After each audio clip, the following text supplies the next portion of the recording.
So you know what the devil hates? He hates when you're relentless.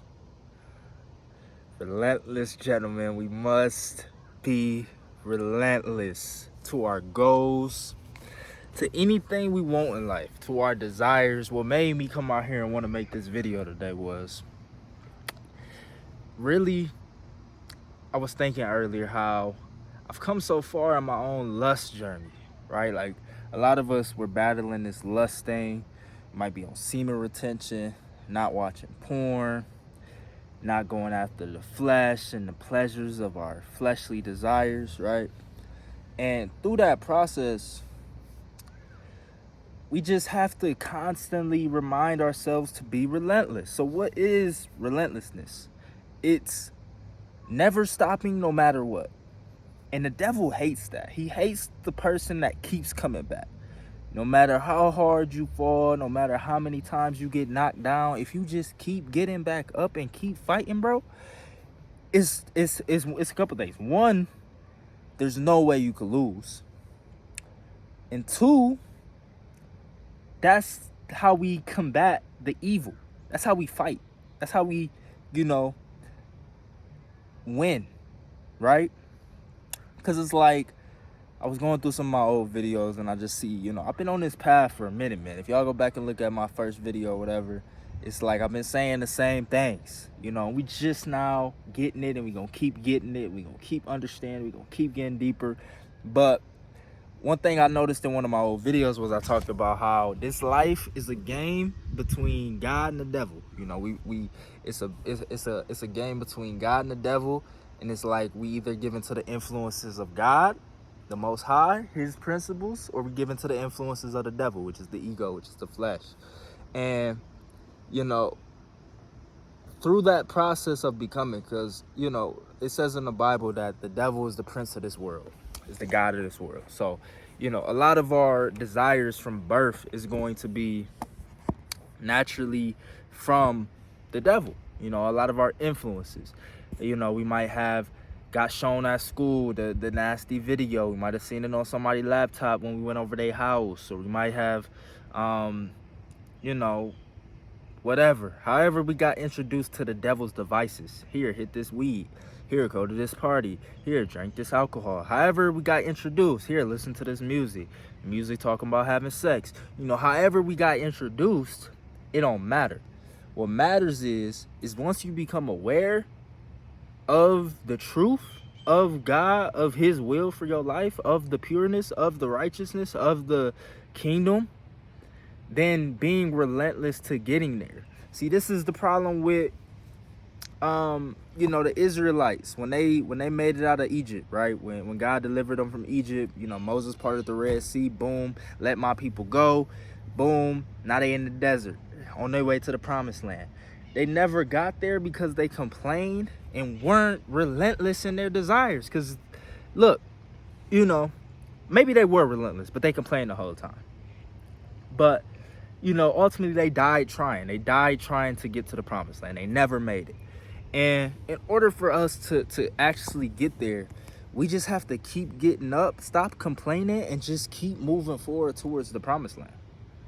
Because the more we complain, the more we stay down, the more we, murmur, bitch, complain, all this type of stuff, the longer it's going to take. And you might not make it.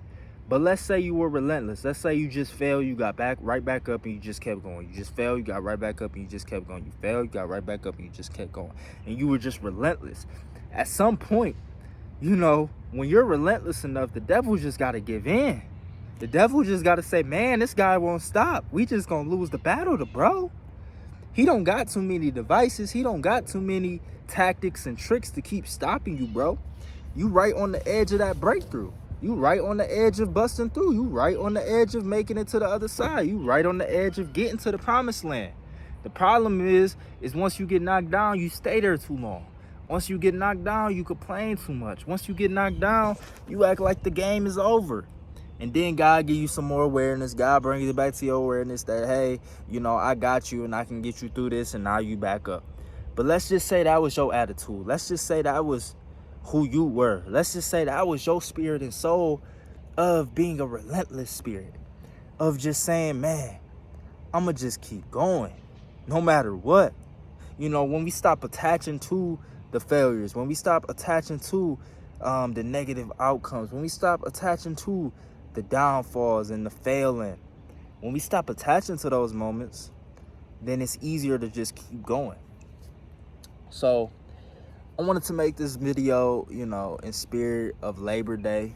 You know, Labor Day is meant to be a holiday to celebrate the laborers of the world, celebrate the workers. And, you know, what greater work can you do than God's work? What greater work can you do than be relentless in becoming the greatest version of yourself, becoming the purest version of yourself, becoming the strongest version of yourself, becoming who God designed you to be? What greater work is there to work on yourself? It's really not, because all the work that we think is greater than that only comes as a result of working on ourselves. You know, one of my mentors, shout out Jim Rohn, he says it: work harder on yourself than you do on your job. And when you work harder on yourself, now you're able to bring that best self to the job. Now you're able to figure out what that job even is. Now you're able to be more relentless, because you're a stronger individual. You're a better version of yourself. You have a stronger character. So this going to show up in all your other desires. See, y'all didn't even peep. You know, I'm talking about character development, relentlessness in this video. But after you become relentless in your character, now that can show up in your career. Now that could show up in creating a network. Now that could show up in creating an amazing relationship. Now that could show up in creating amazing health in your life. Now that could show up in, you know, creating financial abundance and things in your life, because you can't get knocked down, G. You know, when you conquer your lust, when you conquer your character, because that's like the ultimate conquering of the character a lot of us men have to do. We have to conquer this pride, this lust, this anger. You know, a lot of these things, these negative fruits of the spirit, right? What is it? What does the Bible call it? The 7 deadly sins, right? We have to conquer these things within ourselves, within our own character. But then that makes your character so strong that anything else that gets thrown at your way, it's just like, I'm relentless, G. Don't you know you can't stop a nigga like me? Don't you know you can't stop somebody that's gonna keep going? So, man, I hope y'all are cultivating that relentless spirit today. And if you needed this, you know, I typically like to do the Monday motivations. So this is like a Monday motivation for you, that if you needed it, if you're on your journey, if you just got knocked down, if you feel like the devil's attacking, he on your back, he on your ass, the negative thoughts, the negative situations, the lost your job, the this, the this, the this, the this, the this. Bro, just keep making that character strong as hell. And then you look at that shit and you laugh. Because you know you're going to win. You know what God got in store for you. All you got to do is keep seeking the kingdom first and all this righteousness. And all these things will be handed. So keep cultivating the strong character. Keep becoming a man of strong character. And, yeah, you're going to win. Stay relentless, my friends.